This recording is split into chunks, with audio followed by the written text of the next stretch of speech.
everyone, Lily here with SGI Property Management. If you're a landlord, one of the most important tools you have is a strong lease agreement. A poorly written lease can lead to legal issues, tenant confusion, and lost income. In this video, let's walk through 5 key lease clauses that every landlord should include to protect their property and avoid future headaches. Clause number 1 is with regard to rent details and payment terms.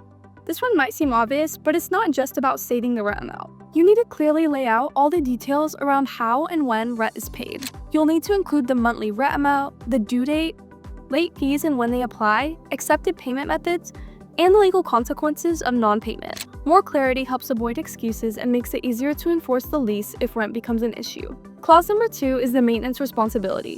One of the most common disputes between landlords and tenants comes from unclear expectations around maintenance. You will need to make it clear who's responsible for routine upkeep, like lawn care or changing light bulbs, reporting repairs or damage caused by the tenants or their guests, and what's considered normal wear and tear. Be as specific as possible. If you want the tenant to handle minor repairs or maintain the yard, put it in writing. By setting expectations clearly in your lease, you reduce misunderstandings and protect your rental income. At SGI Property Management, we help landlords create strong, legally compliant lease agreements for your property. If you're unsure whether your lease includes the right protections, we'd be happy to talk to you and review. Clause number 3 relates to rules around occupancy and subletting. You want to make sure the people living in your property are the same people that applied in the first place. You need to include rules about who's allowed to occupy, whether or not subletting is permitted, what counts as unauthorized occupants or guests, and the process for requesting approval for subletting. This clause protects you from unvetted individuals moving in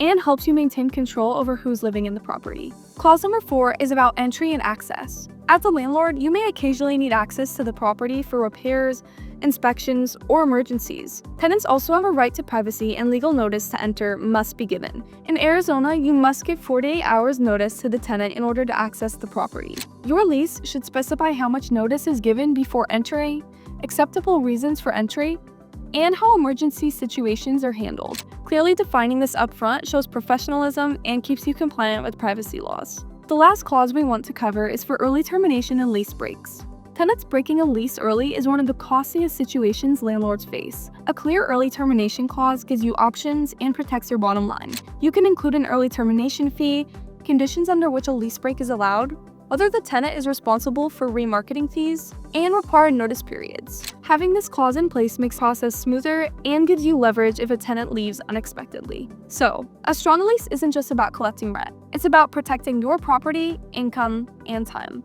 These 5 clauses form a good foundation for a reliable lease agreement. Thank you for watching, and feel free to like and subscribe for more landlord tips.